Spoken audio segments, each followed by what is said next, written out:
ideal conditions for the Rocky Mountain Showdown. Well, two schools that are separated by just 45 miles, they come together. The state capital is the site. Invesco Field at Mile High. As it's time now for the Dr. Pepper Big 12 game of the week. And what a matchup between the Big 12 and the Mountain West. Two old rivals first got together back in 1889, the Colorado State Rams and the Colorado Buffaloes. Hi, everybody. I'm Joel Myers alongside Gary Reasons, and welcome to Big 12 football on FSN. Matchup today of two teams that are definitely ready for a new beginning.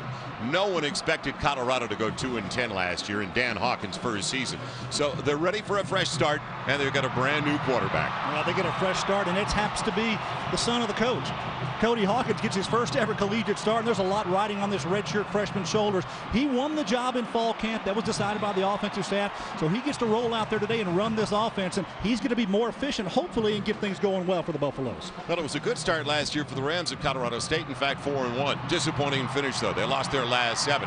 But they think they do have balance once again with the return of their all-everything back 2 years ago, Kyle Bell. Well, Kyle Bell, he's going to give them the running component that they lacked last year. Caleb Haney's a very capable quarterback, and he'll run the offense. But Kyle Bell gives them that added running dimension. He missed a season last year with a knee injury, over 1,200 yards as a sophomore. So his redshirt junior year, they're hoping for the same kind of production. So anytime these two teams get together, it should go down to the wire. With more on that story, down to the third member of our team, let's join Emily Jones. Emily. Well, that's right, guys. It is the 79th edition of the Rocky Mountain Showdown, and if recent history is any indicator, it should be a close one.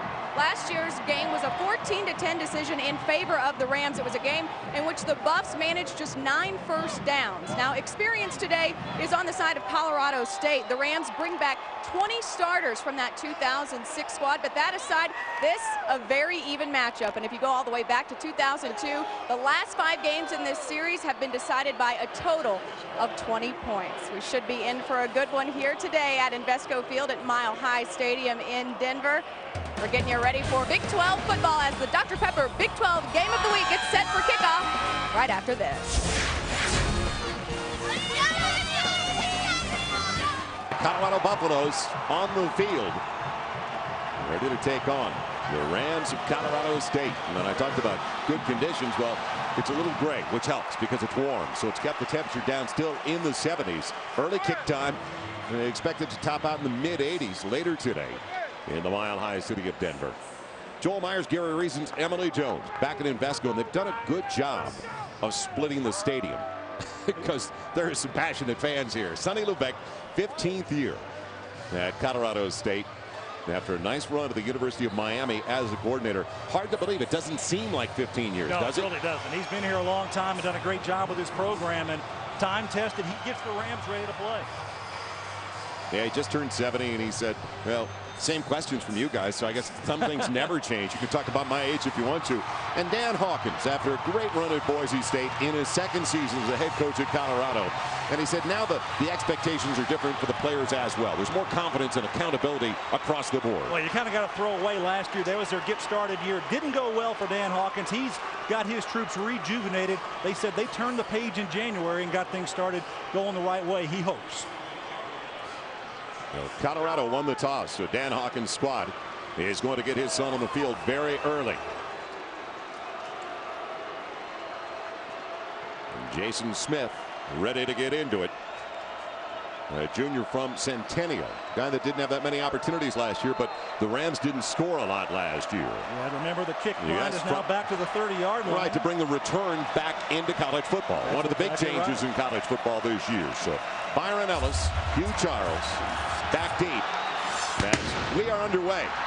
Big 12 Mountain West, and it is going to be Ellis bringing it back, and he is popped shy of the 20, lost the football, and a break that went right to a Buffalo as it's picked up, and a very alert play on special teams by R.J. Brown. Their special teams captain made the recovery. That's how hard the hit was. Well, any doubt that there's going to be some ferocious hitting in this ball game? A lot of smacking going down the field. They're on that kickoff, and that ball popped right out. Yeah, a little pressure on this young man. He's had a great run from middle school on. You can see what his record is. He's a winner. He is 13th in the nation among high school quarterbacks when he committed to Colorado. Columbus, Pelosi, Sanders, Head, and Harrison. Now there's experience on this offensive line. You cannot say the same about the offensive line of Colorado State. Charles, Cantrell, Williams, McKnight, along with Gear, their leading receiver, had tied in last year in a nice little gadget play. There goes Williams to the outside. He's got good yardage across. Patrick Williams, the junior from DeSoto, Texas. And that's what you'll see from this offense. Mark Helfrich, the offensive coordinator, wants to give a lot of looks to the defense, and you see it here with Williams starting out. Little speed sweep comes across, good fake inside, and then the speed to the outside. Get the ball in the hands of your playmakers, and Williams will certainly be one of those for the Buffs this season. 47 catches over the last 2 seasons for Patrick Williams. They couldn't get the ball in his hands enough last year because they couldn't get the ball downfield. They had no passing attack whatsoever. But what a way to make your playmakers touch the football. Taken from the H-back, little counter action, like a reverse. Cody Hawkins, first pass, college career, and it's complete. McKnight's got it past the midfield stripe. Scotty McKnight, the walk-on out of Coto de Casa, California. Orange County kid, Pagnotta and Kubiak, Clint Kubiak, Gary's son, head coach of the Texans, bringing him down. Well, when you get started offensively, you want to be accurate as a passer, and that's what Cody Hawkins brings here.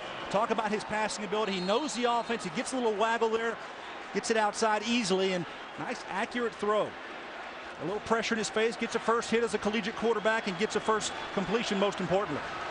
Across the midfield stripe, 1st and 10. Back-to-back first down. Hugh Charles slams it straight ahead. Not much available for the running back, the senior from Keller, Texas. But that's what they want to see out of him. More north and south than going to the sideline and bouncing around. And in fact, they give it to Sumler that time. And he is the inside tackle guy. Good reason. Hill, Sandy, Smith, and Jesse Nadine up front. Their 4-3 alignment for the Rams.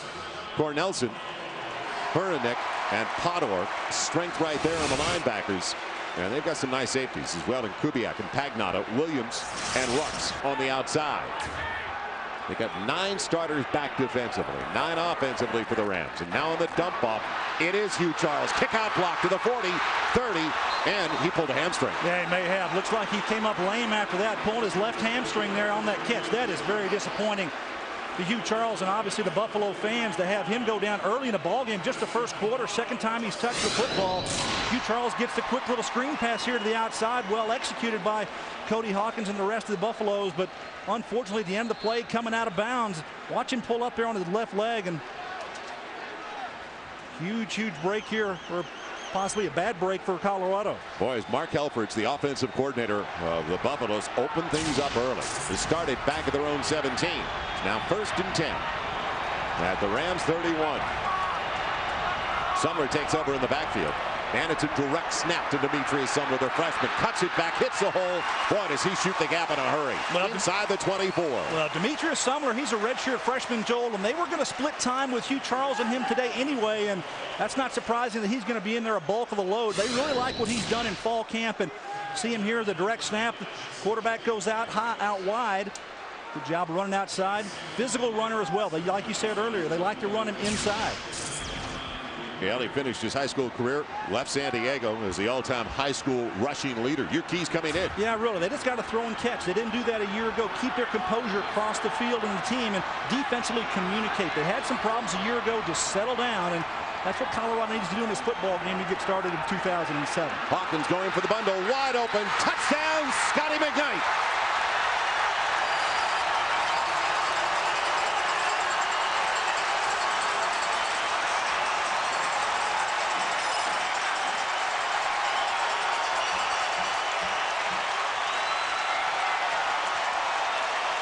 Joel, when I look at that play, I say one word about the quarterback in his throw: smart. He knows exactly where he's going with the football here. He's got 2 deep coverage, and he knows he's got the waggle route to the outside. Corner's not pressing. The safety doesn't get outside. Good job of running the flag route. Excellent throw by Cody Hawkins, his first career touchdown pass for Colorado. And what a beginning for a redshirt freshman.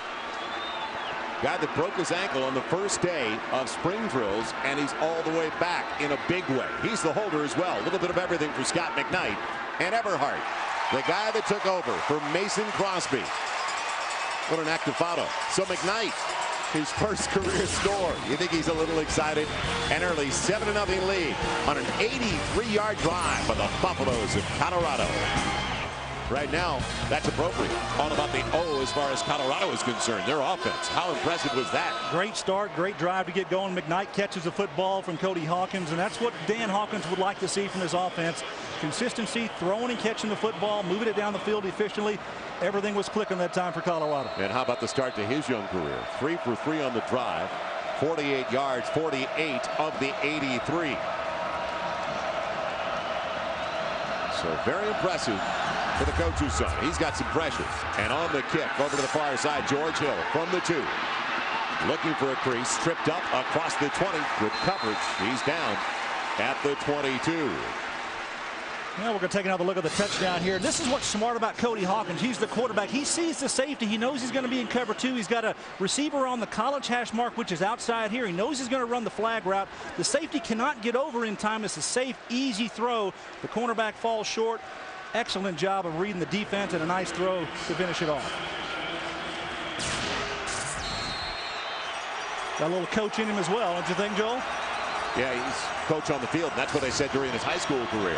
Now the young man outside of Dallas, born in Texas, the senior Caleb Caney at 6'2", 235. On a play fake. He's got the middle of the field, and he's got his favorite target last year, Johnny Walker. He had 10 catches for 158 yards against the Buffaloes in the win last year. Yeah, Haney, the senior quarterback, obviously knows what he's doing back there. He reads the defense. Good pump fake. Gets him up the seam here. Good throw to Walker right there behind the defender. Good start there for Colorado State, trying to answer the Buffaloes here on their first drive. And two teams that really struggled offensively last year. So it's ironic this is the way they begin the game this year. Well, I think they both come in with renewed optimism for their offensive attack. You get Kyle Bell back in the offense here, and Caleb Haney, returning senior starting quarterback. Good things should happen for them if they execute. Kyle Bell met in the middle and pushed back after a gain of only 2. He's got it across the 46 to the 47. R.J. Brown put his shoulder into him. A team captain on specials, the guy that recovered the opening kick. Well, Caleb Haney, he's lost some weight, and the coaches say much more agile. His footwork is much better all the way through drills this fall. Very inexperienced offensive line. Martinez is a sophomore. He started 10 games last year, but there are 3 sophomores starting on that offensive line.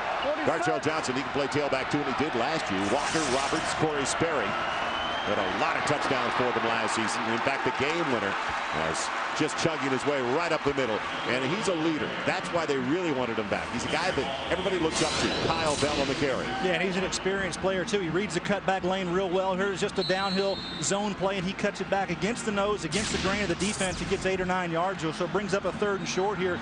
Chance for Colorado State to pick this one up. Now it's going to be a single to the backfield of Kyle Bell, and Caleb Haney, he's got some stock, doesn't he? He found that little gap, little stutter step, waited, patience, 2 yards to his center and right guard. He's a big athletic quarterback, Joel. You talked about him losing some weight this year, being a little more efficient, and did a good job getting that first down for Colorado State. A shocker in the making, we know, and a nice stiff arm along the way.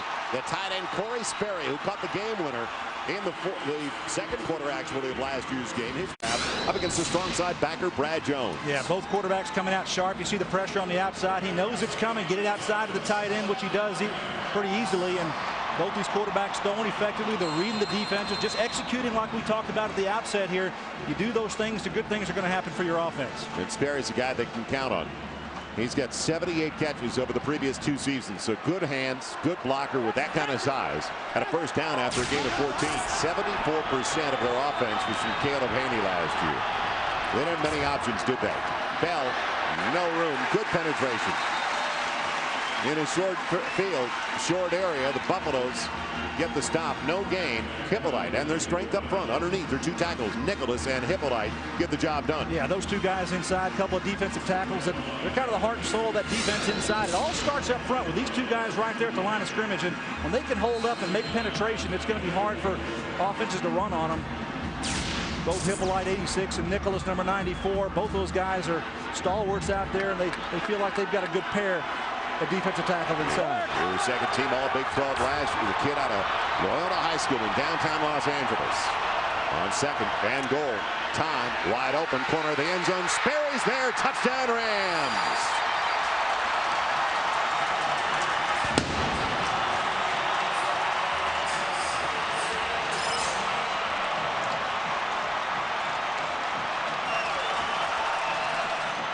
Joel, just a nice leverage route there by Sperry. He's on the outside of the linebacker, Brad Jones, and he works to the corner. He puts his hand up and tells his quarterback, throw me the football. Watch here, he's going to work to the outside, and watch his hand go up in the air. He knows he's open.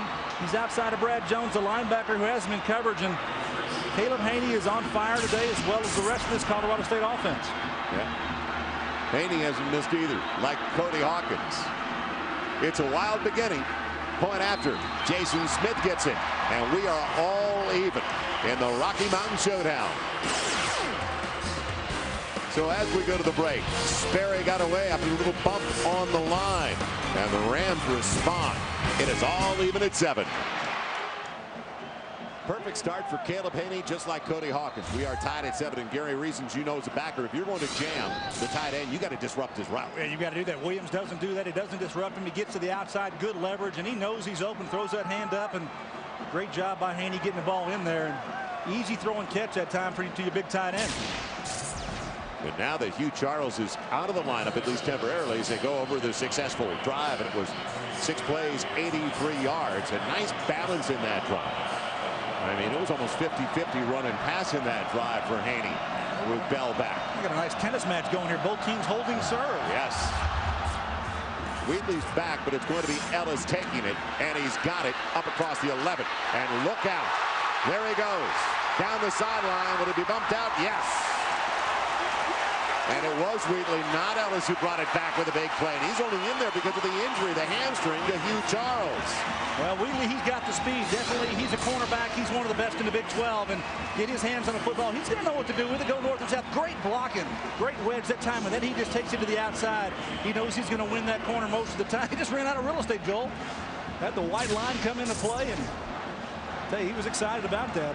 Great job of return game. I think we're going to see a lot of that in college football this year, especially with the yard marker for the kickoff and moved back to the 30-yard line. And Wheatley with a nice job there with the return. His first team all Big 12 last year on the corner, but they haven't used him over the last couple of years as a return man. They didn't need to.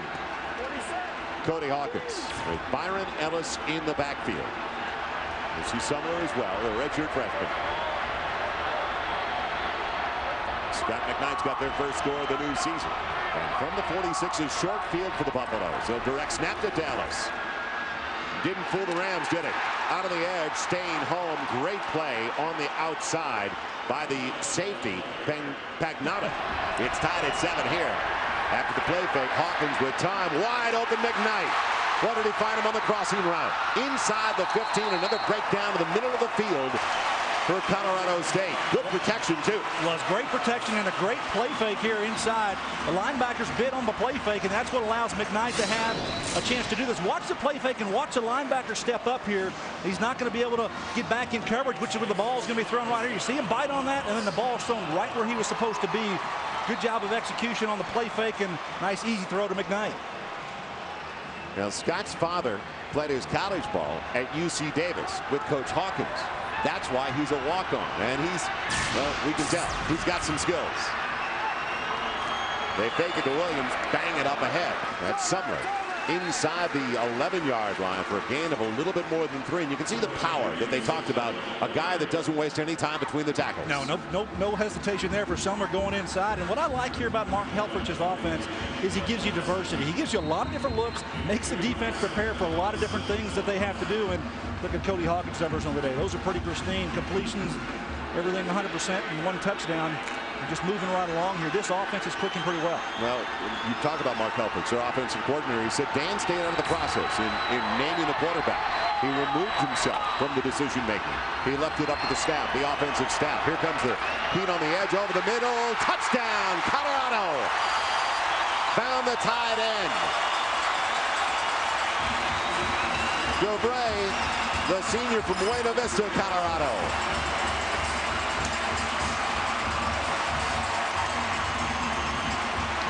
Now just working between the safeties. DeBray does a good job of working in there, and good sharp pass by Cody Hawkins. Kind of threads the needle here. You see the 2 safeties going to be there. DeBray's going to work right in the middle between them, and bingo, right there. Nice throw, nice catch. Good target.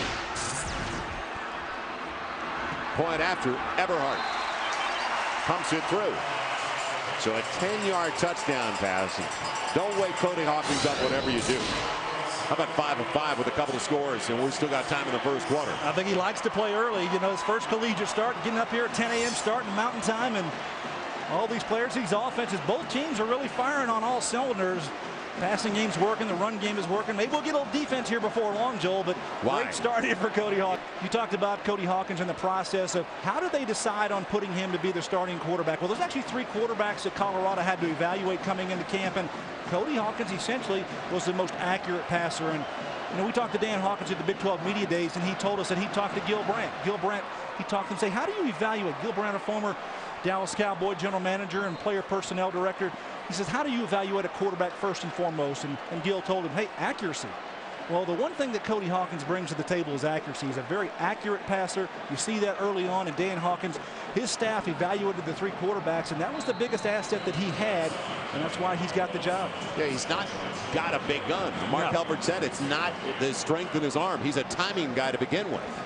It's kind of a timing offense as well. You see, he reads the defense well, and when you're able to do that, you're able to see what's going on out there. And he understands this offense. Been in the year, and now his redshirt freshman year, a chance to get out there and play for the first time. True freshman Tyler Cope kicks it away. It's going to be a short one, and it's George Hill from the 12.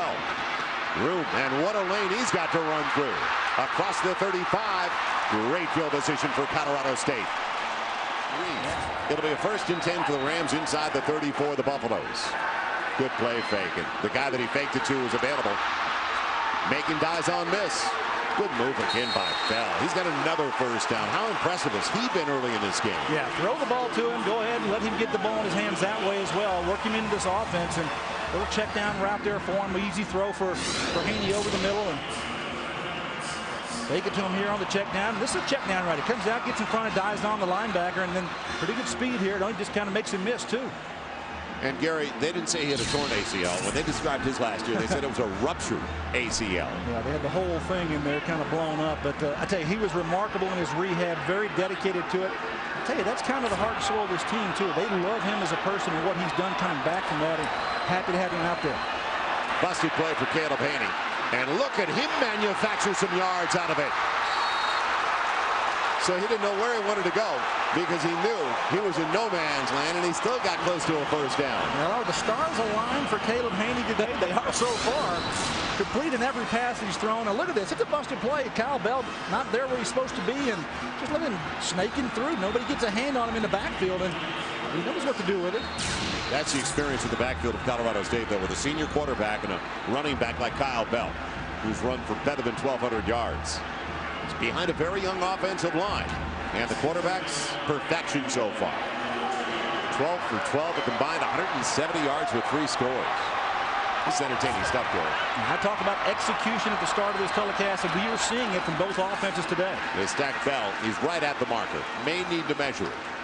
Brandon Nicholas again there. So they're short by about a foot. And they've got a great split. You can see it. Vesco packed. It's 75,000. It's almost capacity, just shy of capacity today. And what an atmosphere in the state capitol. So 3rd and a foot, and the clock running. They won't get the snap off, I don't believe. No, that'll do it for the quarter. Couldn't ask for much more, but that's from me, not an inside linebacker like Gary Reasons. Been a very entertaining first quarter for sure, offensively for sure, Joel. They marched up and down the field. In fact, the 2 teams combining for just about 300 yards of total offense in the first 15 minutes of play. 21 on the board, and the Buffaloes in the Big 12 over the Rams, the Mountain West by 7 at the end of the first.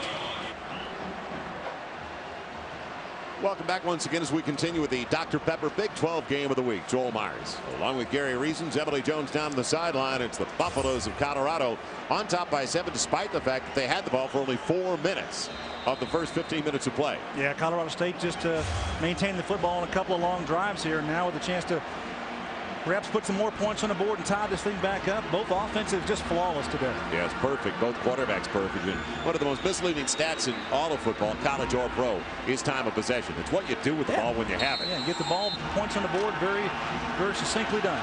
So now it's going to be 3rd and about a foot. Johnson in there, last year's tailback, and I like Haney, and he goes for it. He's got the first down. Smart play. Don't waste any time giving it off to the fullback, the tailback. You got a quarterback as big as Haney, as thick as that young man, and he's got the first down. Yeah, more importantly, bad things can happen when you turn the hand off. If you can get it with the quarterback, just go with one exchange there with the quarterback center exchange. Go through it and you see right down the sideline here. And Haney just inching forward, definitely gets across the line. Haney is 7 of 7 passing into the first 15 minutes of play for 80 yards and a score. It'll be interesting to see which one of these defenses makes some adjustments to put pressure on either team's quarterback. We haven't seen any of that today. Power formation to the short side of the field. They'll run it to that side of the field. Bell looking, won't get any help. There's penetration again, and it was the same guy who got into the backfield, Hippolyte. He collared him early. The others cleaned up R.J. Brown, but he slowed him down, and he's got some speed for underneath tackle, doesn't he? We talked about Nicholas earlier. Now Hippolyte gets into the action. He comes underneath there and gets plays off the block. That's what you need to do. Control the offensive lineman with your hands, play off the block, and then go and accelerate to the tackle. That's a loss of 3 back to the 16. And one of the few times there's been negative yardage for either side. Colorado has only had 10 snaps of the game, and they're averaging almost 13 per snap, so they made the most of their chances. Now 2nd and long. Bell again. Big lane over to the left side. Can he bounce out? He does. He's close to a first down at the 5. Short of the first down marker by a couple. Yeah, when you have a fullback that blocks like Gartrell Johnson, number 5, you're going to be able to do these things with Kyle Bell. The fullback does a great job on the lead block here. Kick out. Watch the left side of your screen here, number 5. Get this kick out block on the linebacker. Bingo, right there. Kyle Bell right behind it. He knows what to do with it. Go north and south. And first one can't get him down, and Ryan Walters coming over making another saving tackle. So good job here blocking Gartrell Johnson. So they are 6 for 6 on their 3rd downs as they prepare for this 3rd and short. 3rd and about 2.5 yards from the 5. So in tight quarters, give it to Johnson. Bangs it, won't get it. Use Bell as the decoy, going to the wide side. Now he's kind of their red area, tough yardage back anyway. They like to put him back at the tailback spot sometimes, and they think giving the ball to him inside a little bit is a good thing for his offense. And can't put it all on the shoulders of Kyle Bell. Got to have a little balance there, and good when you can run and block as Johnson can do. Right, they're going to go for it. They're bringing Johnny Walker onto the field, taking out the extra back. Gartrell Johnson, this is a surprise. 4th and about 1.5 yards, Gary. Now they're going for it here. This is a call that Sonny Libic's decided to go with here. Put the pressure on his offense, and it'd be an interesting way to have this thing end or continue. 2 tight ends set on the roll. Haney wide open, touchdown. Corey Sperry.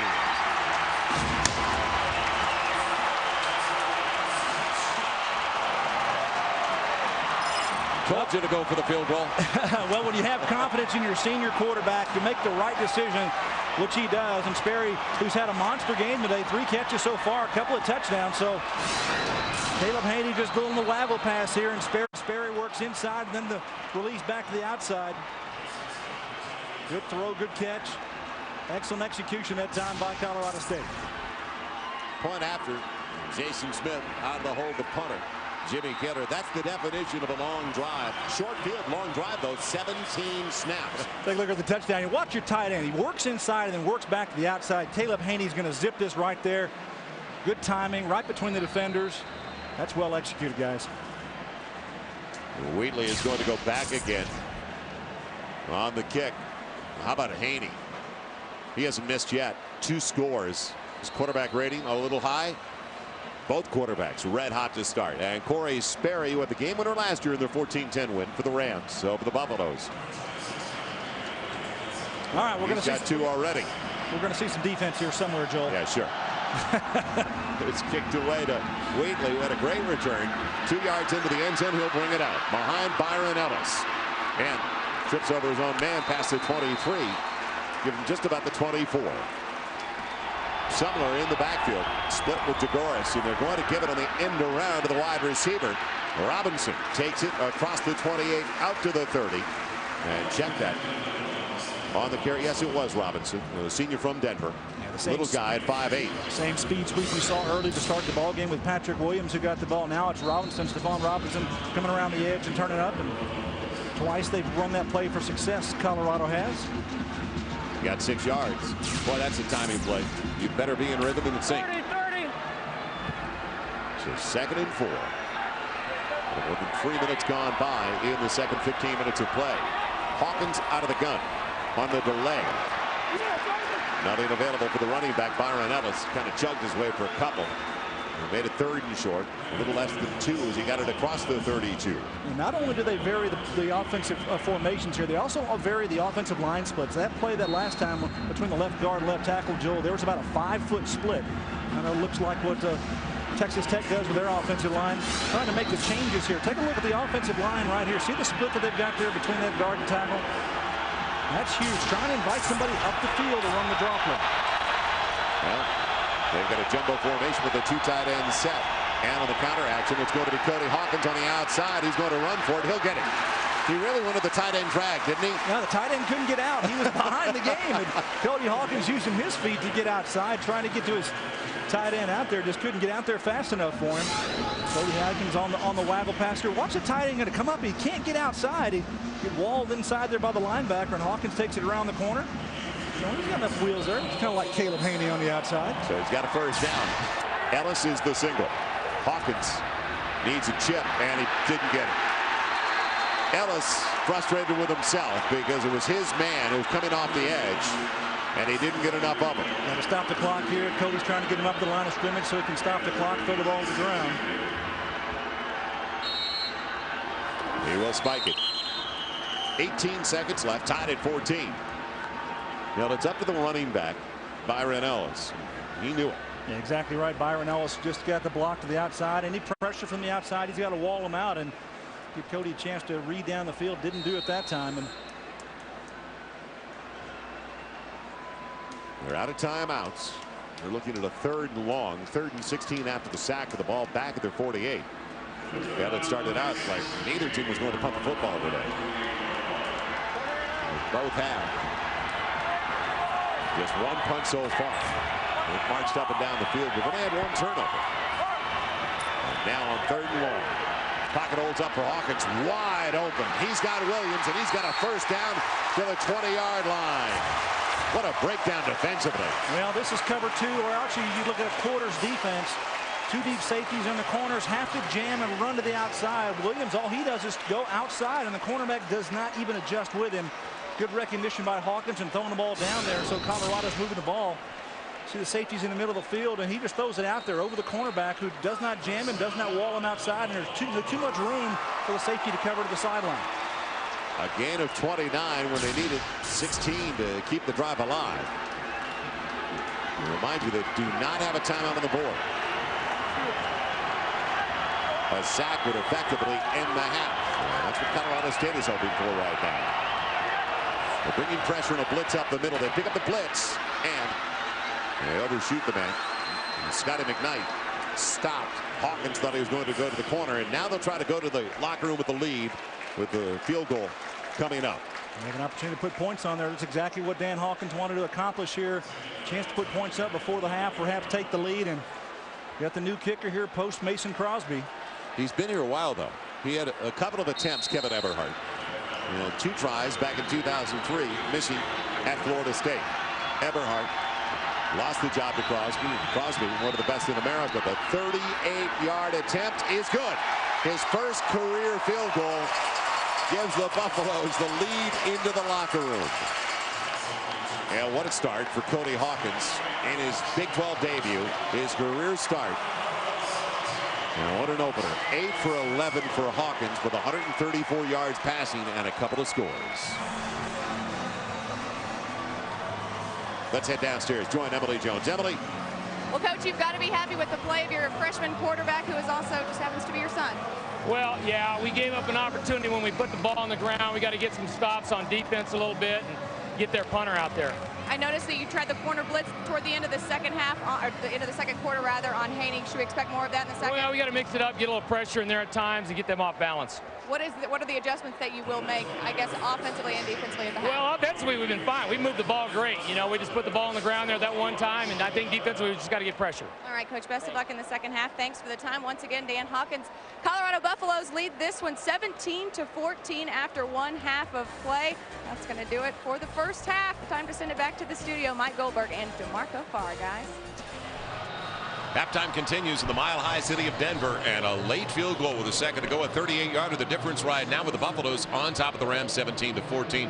Everything we expect. Joel Myers along with Gary Reasons. Emily Jones is going to join us in just a moment. Both quarterbacks are the real story. If you thought Cody Hawkins was going to have butterflies, anxious, nervous, he wasn't. No, Cody Hawkins played exceptionally well. Got his first start. Got everything going well early in this ballgame. Caleb Haney, the senior quarterback for Colorado State, just as impressive. Both of these offenses have executed very well today. That's been the story so far, Joel. And it's funny how things work, because as we get ready for the Jack in the Box halftime stats, neither had balance last year. Colorado State couldn't run the ball. Colorado couldn't throw the ball, and now in the first half they both have balance. Well, that's what they wanted to do. They had those things set for themselves as goals. As we take a look at the halftime stats here, time of possession, that's pretty impressive here for Colorado State, maintaining the football as much as they have.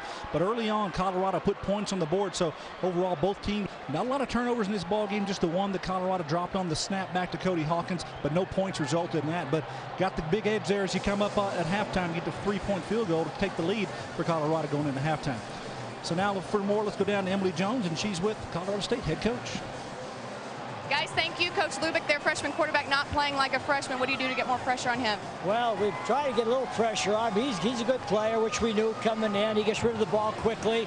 When we do put some pressure or blitz him, and he gets outside the pocket and gets rid of it quickly. So we just got to keep the run away from them, take them out of their running game, which I think we've done okay. But they got us off balance early. A lot of different formations, a lot of different things. I think we've settled down a little bit. We'll see how we go this third quarter. All right, Coach. Best of luck in the second half. We do appreciate it. Guys? Colorado State is going to get the ball to start the second half. The freshman is going to kick it away once again for the Buffaloes. Tyler Coate, true freshman from Portland. And over to the near side, George Hills had a couple of nice returns from the 5. Not much of a lane. Good coverage by the Buffaloes as they shut him down shy of the 25, back at the 24.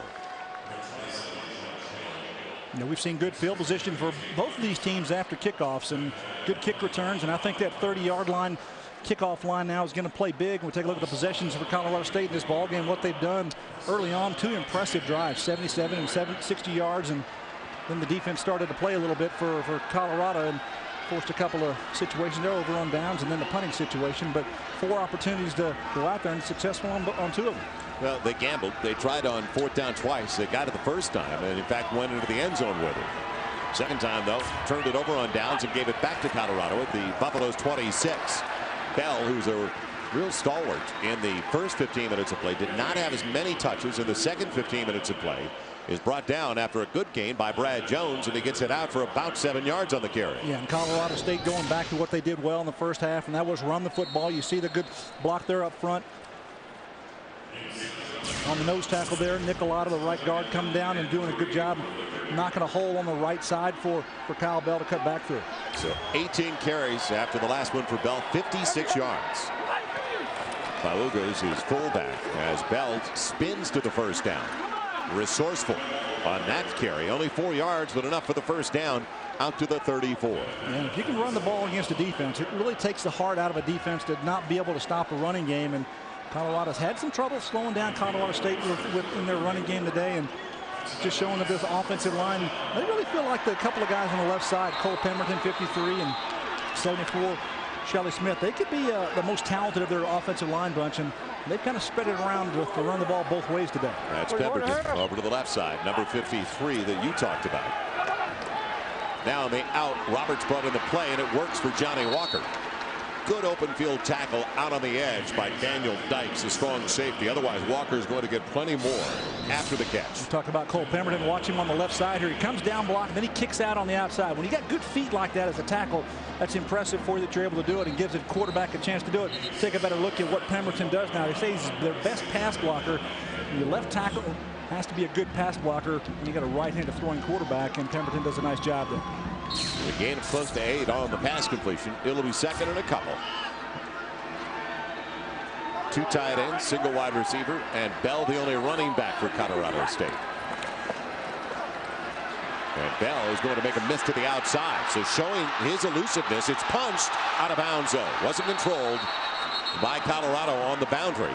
It'll still belong to Colorado State back at the point where it was punched out. Well, that's a good heads-up play that time by Jordan Dizon, 44, coming around, trying to make something happen at the tackle there. You go around with the strip, backside of the ball carrier to knock that ball out, and almost got an opportunity play here for his defense to bring it up. Nobody's going to touch Kyle Bell until he gets to the outside and run around the edge. Now you see the stripe. Try to punch that ball out. Good job of knocking it out, but just edged out of bounds. Yeah, it's a heads-up play by Dizon. Honorable mention. All Big 12 last year. It's at the 45, though. Couple of first downs on the ground. Bell pounced on early. And only a gain of 1 as they crashed in off the defensive right side. So it's going to be 2nd and long. But they're getting the touches for Bell, and I mentioned it. He had a ton in the first quarter. Yeah, they got away from him for the second quarter. Put the ball in his hands and let him do the work. Offensive line doing a nice job of matching up against Colorado's front. Overall, they've run the ball pretty well today. Both quarterbacks incredibly efficient for an opener. Sure. Caleb Haney in a passing situation, 11 of 13 for 106 yards. Last year is 20 of 23. Little waggle action. He wanted the tight end, but the tight end got out late. Corey Sperry. Then looked down. Sprague was covered.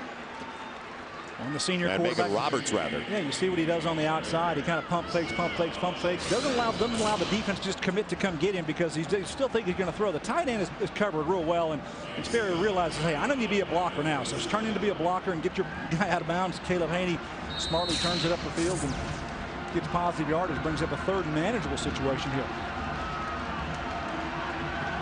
With 3rd and a little less than 3. Colorado State just starting the drive back at their own 24. They made 18 more offensive plays in this game, yet they trail by 3. Get to keep the drive alive. Good pocket protection. And he's got a wide open Sperry again. The tight end gets in for the lead. Touchdown, Colorado State. His 3rd score of this contest.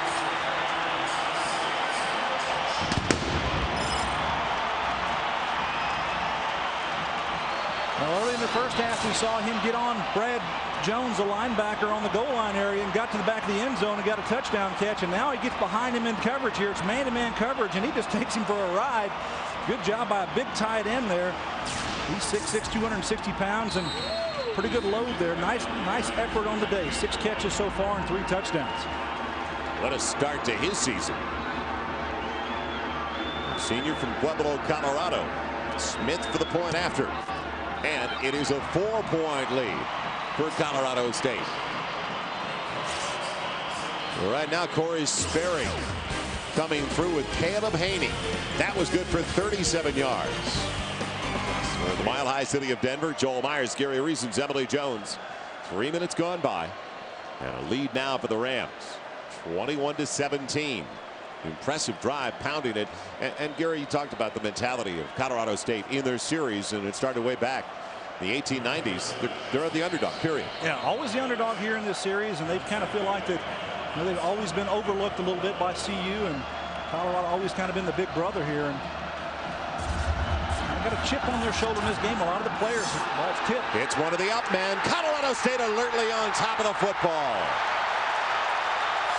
Don't know if it was by design, but it worked out well. I think it was by design. You try to do those kinds of kicks. Coming up with it, Jermaine Walters with the defensive back. He kicks it automatically here. I think this is a design kick. He kicks it right at the middle guy, which we call the center on the kick return team. Kicks it right at him, goes off, and all these guys are looking for the football. And see a better look at it here from the high end zone. This guy's who they're trying to kick the ball off of right there, and bingo, gets him right on the back shoulder, and you see the ball bounce back in a great recovery for Colorado State. They made a big emphasis every practice that any ball that's on the ground, they're going to pick it up. They want to get ball security. They want to get turnovers and takeaways, things they didn't do last year, and that's a huge play in the kick game, and they get the ball back for their offense. So Jason Smith playing pinball, and a wicked shot. Sets it all up at the 47 for the Rams. Bell out of the backfield, dies on. Read it perfectly. So a gain of 5, and it looked like it could have been more. Play action there in midfield. Most teams try to take a strike, and that's what they were looking here downfield. Everyone was covered, and so they have to come downhill to the outlet pass, and that's a Not a bad person to throw it to, who's had a good day today running the football. Kyle Bell. And if they get in the red zone, do me a favor, account for Corey Sperry, their tight end, who's already got 3 touchdowns. So they're hitting him real early in the second half. Bell nowhere to go. Still goes low. Had a good effort to get it down to the 40 when it looked like it was going to be no gain. He got a couple. Well, that's what he brings to the package. Tenacious kid at 6'2", 230. Tough customer. And the respect of his teammates is what Sonny Lubick told us is the most important part. Yeah, when he had to rehab that knee, not only did he rehab that knee for his entire offseason, but he got stronger upper body, got stronger all the way around, and it's made him a better football player. I feel like he's a better athlete right now than he was 2 years ago. Well, can they convert on 3rd down? So far, 8 of 11. Bell, stutter step, a stop and a start again, and he's got it. Going sideways for a little crease down to the 35. So he doesn't beat you with his speed. He beats you with his smarts. Yeah, he beats you with his smarts, and we talked to him about rehabbing that knee.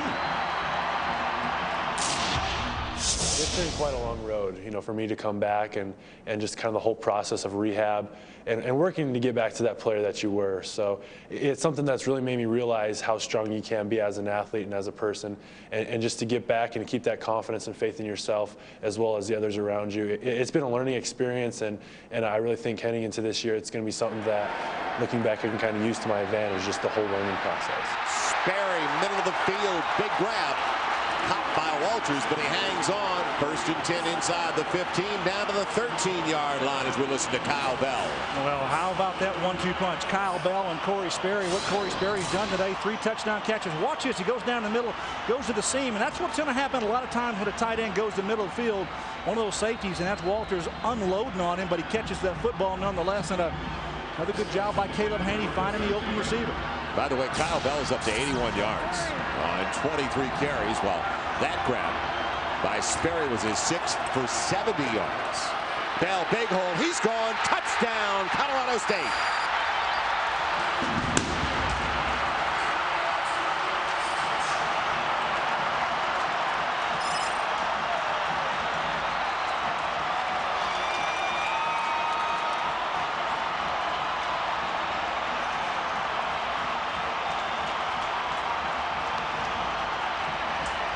Nice job of converting on a turnover. You kick the ball off the center in the kick game, and now you get a run by your tailback. He breaks through the defense of the Colorado Buffaloes, and nobody there to stop him. And very impressive effort here by Colorado State coming out here in the 3rd quarter. Smith with the extra point. He started it all, don't forget. Hammering it off that up man. Jermaine Walters alertly pounced on it. And they get points off a turnover on a short field of only 47 yards. Bell, his first since coming back after a year off, and the Rams lead by 11. Biggest lead of the day, Colorado State up by 11, 28-17, almost 5 minutes. Has evaporated quickly here in the 3rd. Joel Myers, Gary Reasons, Emily Jones. We were here at the walkthrough yesterday at the stadium, and Gary, we both looked at these kids getting off the bus, and we wanted to talk to Sonny Lubick and the staff, and they all looked pretty athletic. We looked at them, and boy, they didn't have any real guys that were waddling in. No, this was a great-looking bunch of guys, and I tell you, athletic very much so. And Corey Sperry, he was the best of the bunch. I tell you, when I saw walk by him, 6'6", and a specimen of an athlete that he is, Sonny Lubick and this program is doing a great job with their strength and conditioning program, and it's showing here today. It's Wheatley bringing it back from outside of the 11. On the squib kick, look out, there goes Terrence Wheatley. Do they have an angle on him? Can they get to him? Slow him down from behind. Colorado gets the boost they needed.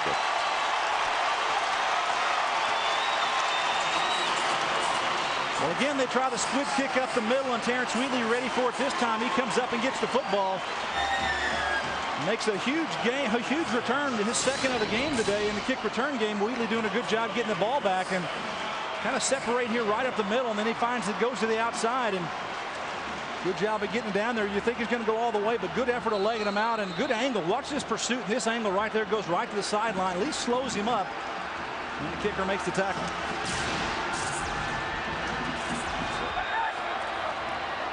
They'll give it to Sumner. Huge hold up the middle. Angling and barely tripped up by the safety. Galusha, the sophomore from Omaha. That time they showed Williams with that little counteraction from the wide receiver and didn't give it to him. Yeah, they did a little G block inside. What I mean by that is they're going to bring the guard around and he's going to block down, and bingo, run right behind him. And then see that block right there on the linebacker? Good job by him reading the block, and watch the come around block here and get the linebacker. Bingo, right there. Good execution. They set it up right, Joel. They do it a couple times, the speed sweep, and then don't look inside, and then you hit the little trap inside. Cantrell's in there in the backfield. They'll toss it over to the near side and bouncing outside. It is Cantrell all the way inside the 10. And check that. It's actually Boyd with his first run, the sophomore from Miramar, Florida. He was backing with Cantrell. One way, Cantrell, Boyd the other way. Fake it again the other way. They'll get the defense going one way, counter it back the other way to Kevin Boyd, and does a nice job going outside. He's got one blocker, Sprague, in front of him, and gets the ball to the 7-yard line, and another first, well, almost a first down. They got a yard to go still. But he's second and less than a yard. Well, they've had some critical third downs to convert, and Hawkins has come through, and now he's got a first and goal inside the 5, and that was a quickie. That was almost like a silent count the way he took it. Exactly what it was. Go up there, goose the center, and get that ball in your hands and move forward. Get that first down, most important.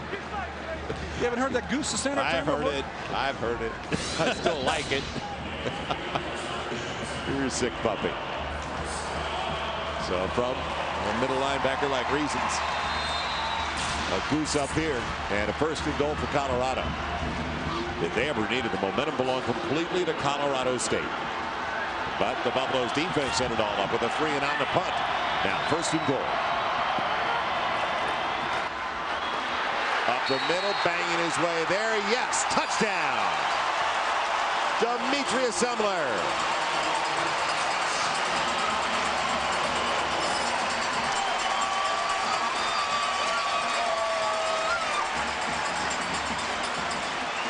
Well, you flip the field on the punt here, and it goes all the way inside the 15-yard line, and great coverage by Colorado State, but the Buffaloes march all the way down the field. 3 third-down conversions key on this drive by Cody Hawkins, and you get paid there for Mr. Sumler. You're going to get a touchdown on the board.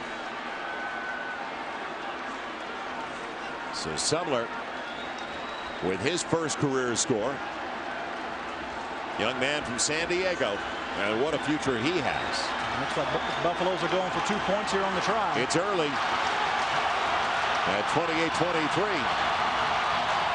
Byron Ellis stays in the backfield.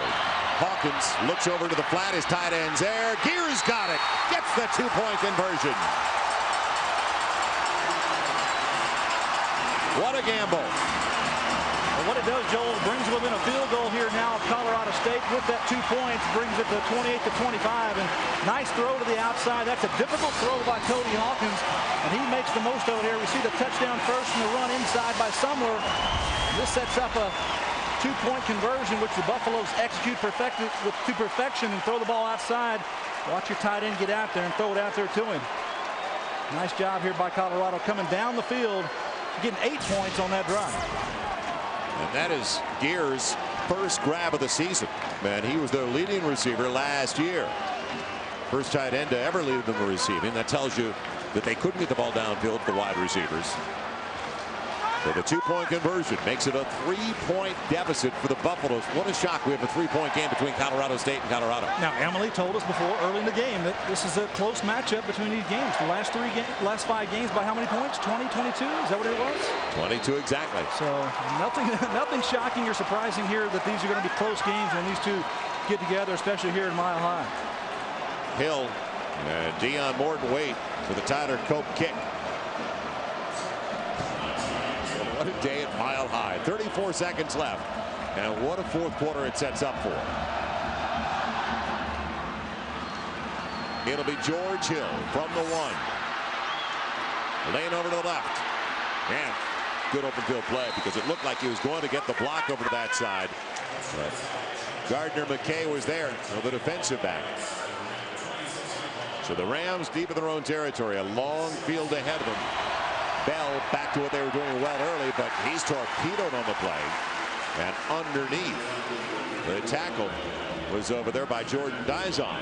Good job by Dizon coming backside that time, and knowing Kyle Bell likes to cut the ball back in the offense, and just a lead play there, and good job of tackling him low. Jordan Dizon is a tackling machine. He's had a great career at Colorado, and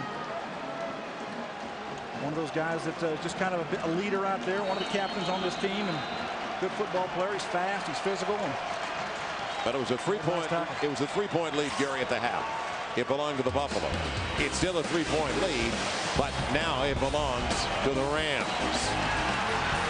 It should be a great fourth and final 15 minutes of regulation. Stay with us at Mile High. We are ready now for the final 15 minutes of the Rocky Mountain Showdown. Joel Myers, Gary Reasons, Emily Jones, and our game summary through 3. How about 600 plus? Wow, that's a lot of offense here in this football game. And both these quarterbacks, Cody Hawkins and Caleb Haney, pretty efficient on the day. A couple of tosses for Cody and 3 for Caleb. So both quarterbacks playing well. Little waggle action, and Haney can't get away. An arm drag and a toss. Maurice Lucas, the left end, wouldn't let go. The junior from Denver. Well, Big Mo does a nice job on the outside that time, and they say he's improving every day. Watch up here as he comes to the outside. He holds his own, and then he goes out there to Caleb Haney and gets him around the jersey, pulls his sleeve, and gets him to the ground. Boy, Mo has certainly shifted, hasn't it? Yeah, 28-17, so much working in favor of Colorado State. They got the ball back, and they went 3 quickies and an out with a punt. Now, it's going to be back-to-back 3 and outs with a punt for only the second time today. 3rd and long, 15, almost 16. Look at the depth of the linebackers here. Going to break up on the play. Haney with trips on the wide side over the middle. What a throw. Johnny Walker. It looked like it was going to be deflected away. Did he drop it in perfectly? Wow, that was a great throw, and I tell you, surprising that the linebackers weren't at the depth of the first down here, able to make this play. Goes right over the top of Brad Jones, who's had trouble today against the tight end. We've seen that before. Just going to be thrown right back here over his head. Needs to get a little more depth. He's got to read the receivers coming through his zone. Not a very good job by Jones at all. It was almost like he missed time, like he was on his way down as the ball was sailing over. Caleb Haney threads it in there nonetheless, and that's a huge first down here for Colorado State. They've been kind of on their heels the last couple of series. How about those numbers, though? Very impressive. Similar to what he had a year ago in his ball game. Kyle Bell is the single in a 2 tight end formation. Think they want to run it, chew some clock? Bell pounds his way across the 40 and spins to the 42. And Colorado's got to be thinking timeouts here pretty quick. They've got to start thinking about the clock. It's not in their favor right now. Might go another down here before they use a timeout.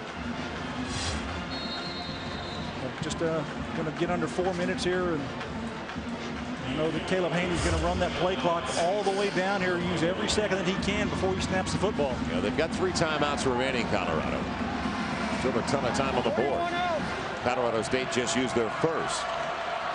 Pauga is the fullback. It'll be Bell. And good penetration. They'll get him from the backside, but the penetration initially was the reason he was slowed down. Dykes cleaned up from behind.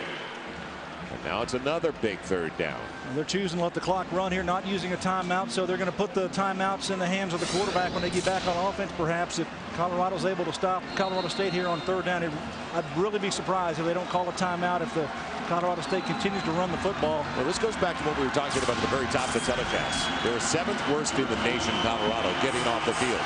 Giving up 48% of the opposition on 3rd down conversions. And today it's 11 of 17 so far. 3rd and long, 6. Bell breaks the tackle, can't get out of the second. Dizon had him in the backfield. Smart finally cleaned up. The clock continues to run here. Dan Hawkins not using the timeout. I'm surprised here. I'd be using a timeout right now. Save these 25 seconds on the clock. The ball's going to be punted, and you're probably going to get the ball a long field. You know, a long way down back there. Maybe it's your 10-yard line or so. And I don't think this is a very efficient use of your timeouts. Well, it's a good point. And they did use a timeout effectively, and in fact 2 over the final 2 minutes of the first half to get a field goal. Chase McBride came up with an 18-yard return to set up that field goal to the end of the first half. He waits for the punt from Jimmy Gaylor.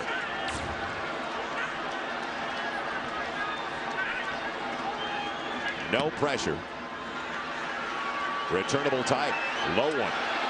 McBride past the 35. Look out to the 40. Gets the block he needs. The punter gets a piece of him. save the touchdown. McBride comes through with the pressure on. It's all the way to the 34 of Colorado State. So Jimmy Kaler, the last guy who had a shot, had an angle. Almost looked like that they were trying to do a directional punt here to the left, but the coverage team went to the right. Nobody on this side of the field. He gets past two guys, and then there's nobody there. Nobody ever to slow him down or stop him, and good job by the quarterback, by the punter, getting him out of bounds. Look over here. All the white jerseys are going to the other side of the field. And a lot of teams do directional punting, and they want their punter to punt it one way or the other, and maybe punter punted the wrong way, and he had to make the saving tackle. Byron Ellis is the single. Throwing on first down.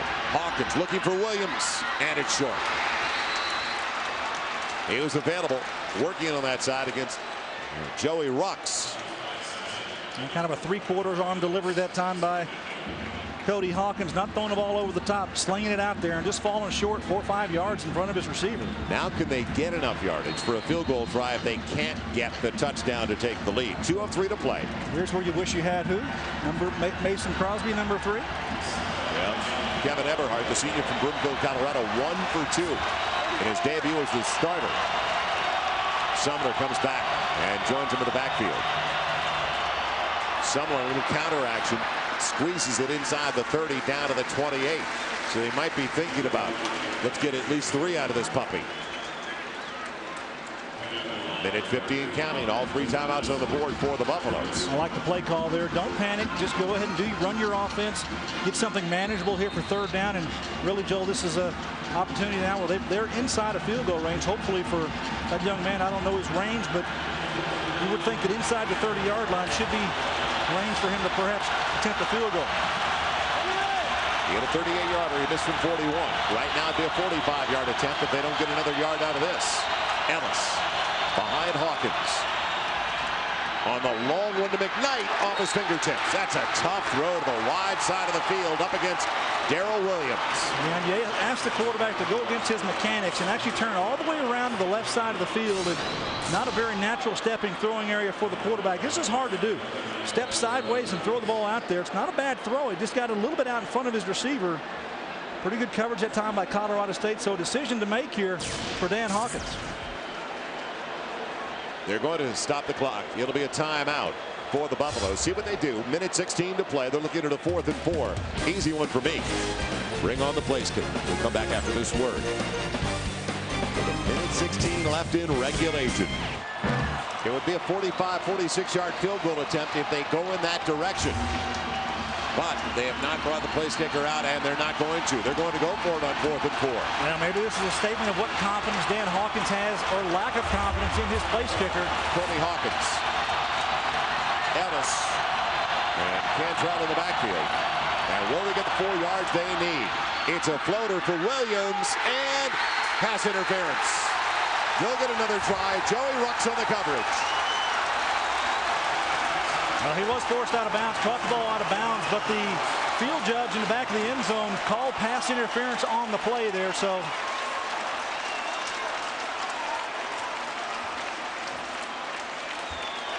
pass interference, number 29 of the defense, 15-yard penalty, first down. Well, Joey Rux on the outside, walks on the right side of your screen here. The ball is thrown up there. The contact, see the hand there on him, hold it on the jersey. That's in the field of play before the ball gets there. And he does catch the ball, but it's out of bounds nonetheless. Colorado's going to get a fresh set of downs here to work with. Plenty of time still to go here. 1:11 left to go in this ball game, and a chance to put a touchdown on the board to win this game or even get closer for a field goal attempt. Cody Hawkins obviously excited about that. So they'll spot it at the 14, inside the 14, down to the 13. Gutsy call though by Dan Hawkins on that series of downs. 4th down. Most people would think conventionally, especially here in Mile High, you could kick a 45-yard field, at least tie the ball game, give yourself a chance to win the game. But going for it on 4th down and 5, and what a gamble! It was a gamble, and it paid off. They'll double up with Matt Williams. Summers back in there. So now, fresh set of downs, plenty of time. And still a timeout on the board. Hawkins wide side. Williams. He's buried at the 11. even if they can't get the first down or get into the end zone, at least they're a lot shorter on the field goal attempt to tie it up. Darrell Williams with a sure-handed tackle to the open space. Now just managing the clock here. They got a couple substitutions coming in on the field and trying to get fresh people out there and give Colorado State a little something to think about. Cody Hawkins in firm control out there, calling a play at the line of scrimmage. Does Sumler get a touch? Spread the defense, 2 to each side. You'll run them up the middle of the field. No. It's McKnight, complete inside the 5, short of the first and goal. After the first down, they'd stop the clock here, but the clock is continuing to run. He's going to spike the ball to stop the clock and save his timeout. You can't spike it. It's third and less than a yard. He'll use his timeout. So they use their final timeout. And here's the dilemma as they stop the clock with 22 seconds to play. Now, really, can you run the football? Because if you're stopped, you may not get an opportunity for the field goal try. That timeout they use when they tried to get him to jump offside, costly now. Well, pretty costly now because they don't have that back for him, and so no timeouts left for Colorado. And if they run the football here and get the first down, the clock will stop. You know, that's the college football rule. But if they don't get the first down, they don't get the field goal unit on in time. What do we got? There's only 22 seconds. 22 seconds. By the time they unpile and get everybody onto the field, that's tough. That's exactly right. I don't think they'd have enough time to get people out there. And you may want to go for the field goal right now. You got one shot at the end zone, though. I'd put it up. I would try for the touchdown on this third down play. The sack could kill you, too, though. There's a lot of variables. So here we go. Colorado State. Typical, isn't it? That good. In the Mile High City. Third and less than a yard. They're out of timeouts. Go to a tight end to the end zone. Jagoras in front of Sumler on the play fake. Hawkins back of the end zone, deflected and almost intercepted. He underthrew his tight end who was available, and Podorf almost picked it.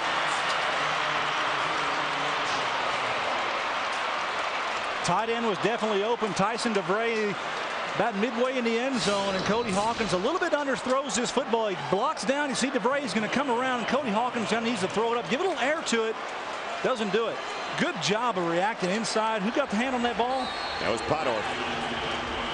Podorf, the linebacker, comes from inside out. Wow, huge play there. So for the tie, Eberhardt. The 22-yard attempt out of the hold of McKnight, and he's got it just inside the upright. Well, we know these games have been close. It looks like we might get a little more football to play here today.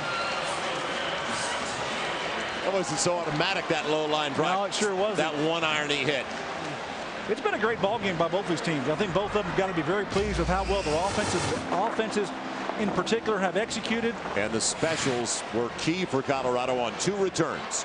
Chase McBride set him up with an 18-yarder at the end of the half with a 38-yard field goal, and they don't have a prayer on a long field potentially if McBride doesn't set him up with a short field.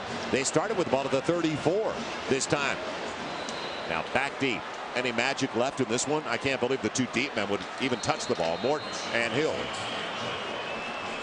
Morton over to the near side, Hill over to the far side. With 13 seconds left. Boy, a lot of people have left the ballpark, haven't they?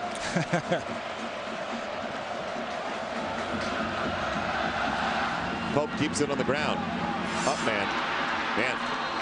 Stops it going down to a knee. A smart play. And that really is, because now Colorado State, they've got about, 11 seconds on the clock. That's an opportunity to run a couple of plays here. And they can get something down about 20, 25 yards down the sideline, get a first down, stop the clock, and perhaps attempt a long field goal. Zach Bryson, we saw him make an alert play on an earlier squib kick. So Colorado State, 2 timeouts on the board. So if they want to use the middle of the field, they can, because they can stop it immediately and call the timeout. They're going to stop it anyway if they get the first down, but then they can keep it stopped and kick the field goal attempt for the win. What kind of leg does Jason Smith have, the kicker for Colorado State? We don't know, and does he get the opportunity here as Caleb Haney takes the field with his Colorado State team? 4-man rush. Haney in trouble, and over the middle of the field, it's incomplete. That'll stop it. It was right at the first down marker. Dizon blanketing Bell.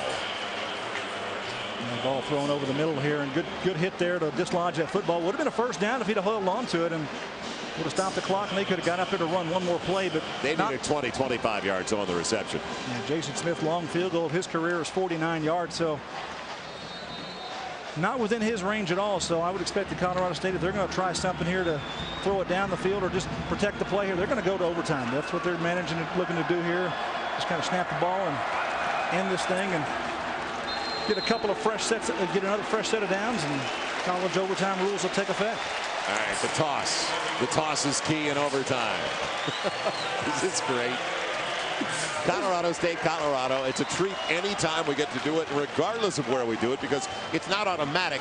A couple of years ago, it was in Boulder. In fact, in 2004 and 2005, when their place kicker won it for them, it was in Boulder.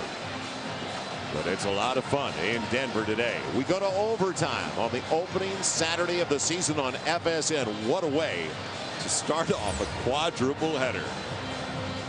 At the end of regulation, Caleb Haney, 19 of 25 for 227 yards and 3 touchdowns to his tight end, Corey Sperry. Cody Hawkins in his debut, 17 of 30. He's been picked off once. He's got a couple of touchdown tosses for 197 yards. So both have been on target. And Colorado State has outgained them overall on 78 snaps, 370 to 323 in total offense. And kind of a first game of the season.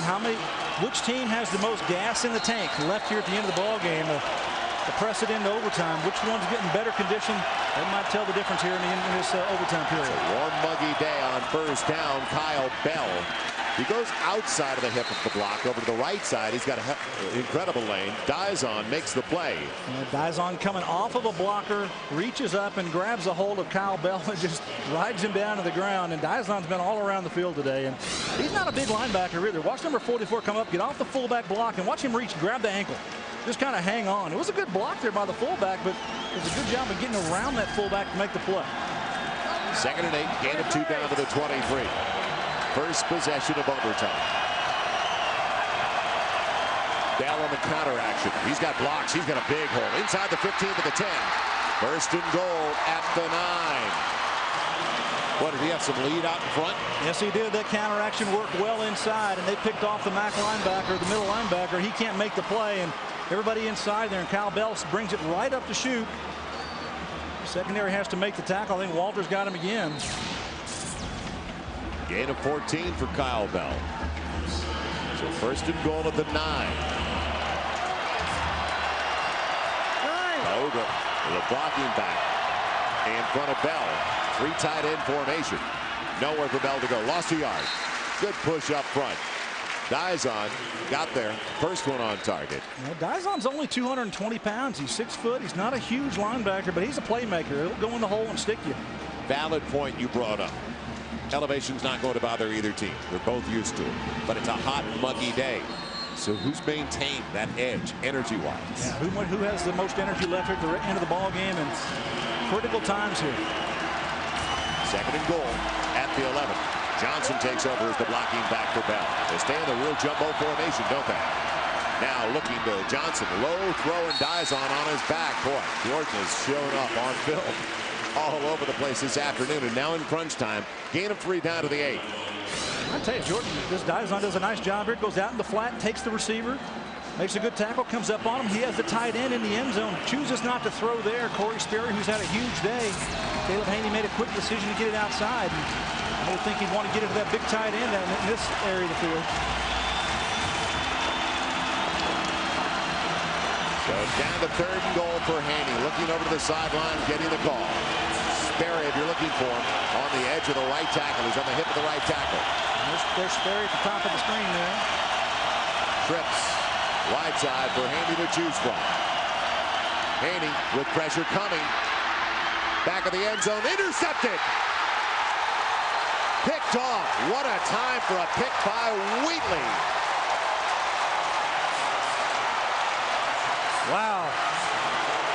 Caleb Haney does a nice job of buying some time, but in the end, trying to throw it to his big tight end, Corey Sperry. Ball a little bit underthrown, but a great break underneath to get that football by Wheatley. One of the best cornerbacks in the Big 12 Conference, one of the best in the country, a Thorpe Award candidate. Comes up and makes a huge play here in overtime. You see the tight end who's here, Caleb Haney, running around in the pocket. He's trying to go to the tight end. Watch Wheatley come underneath that throw, just undercuts it, and excellent job of going to the football, making a play in overtime. And Johnny Walker next to him was wide open as well, but it was just a soft toss. So from the 25, you think someone will touch it here? All they need is a field goal to win it. It'll be a successful debut for Cody Hawkins. Someone looks for space. He's got the end on his back. That's pulling him down, Tommy Hill. And one thing you're going to see with these running backs here, and I'm sure each of these coaches told them this when they went on the field, we're going to hand you the football, but you put two hands on top of it at all times. There's no chance for this ball to pop out. Ball security is key right here.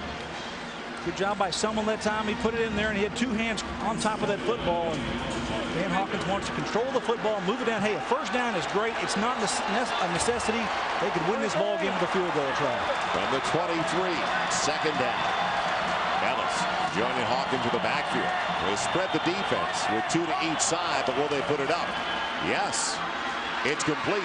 Open field tackle on McKnight as he's pulled down outside by Joey Rux. They're just short of the first down now by a little more than 3, almost 4. Well, that's confidence in your young redshirt freshman quarterback to make the right decision in a critical time in a football game. And those throws are not hard to make, not easy to make, Joel. You go to the outside where guys have a chance to undercut those throws. If your ball slips out of your hand, there's a lot of things that can go into that. I'm a little more conservative. I'd be handing the ball off, trying to move it down the field, get that first down with the running game, and be fairly conservative. Kick a field goal, get out of here with a nice win. Well, there's no doubt in my mind I'd run it here, because you got a 36, 37-yard attempt, but they set up at a pass look. Ellis stays in the backfield to his right. Hawkins out of the gun. Needs 4 for the first down. Delay for Ellis. Bouncing around, and he won't get the first down, but he still gets an extra yard. So it's going to be about a 35, 36-yard attempt coming up for the win from the inexperienced Kevin Eberhard. He might be a senior, but limited playing time. Well, he's seen somebody do that time and time again, and his previous teammate, Mason Crosby, now he's out there with a chance to win a game in the biggest in-state rivalry game. What about a timeout? Sonny Lubick maybe using that timeout on the sideline. Now for the win on opening day. The snap is back on its way. Eberhard got it. It's over. Colorado wins in overtime.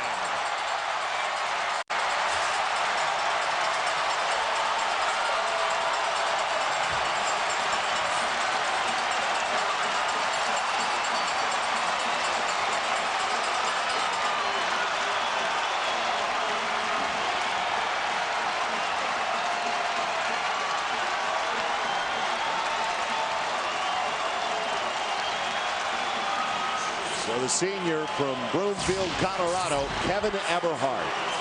Somewhere Mason Crosby is appreciating what his former teammate just pulled off against their arch rivals, the Rams of Colorado State. As good as we expected if Gary enjoyed it. That was a fun game. It was a great game to see. So our final in overtime, 31-28, the Buffaloes win. For Emily Jones, Gary Reasons, I'm Joel Myers. Thanks for joining us. See you again next Saturday right here on FSN.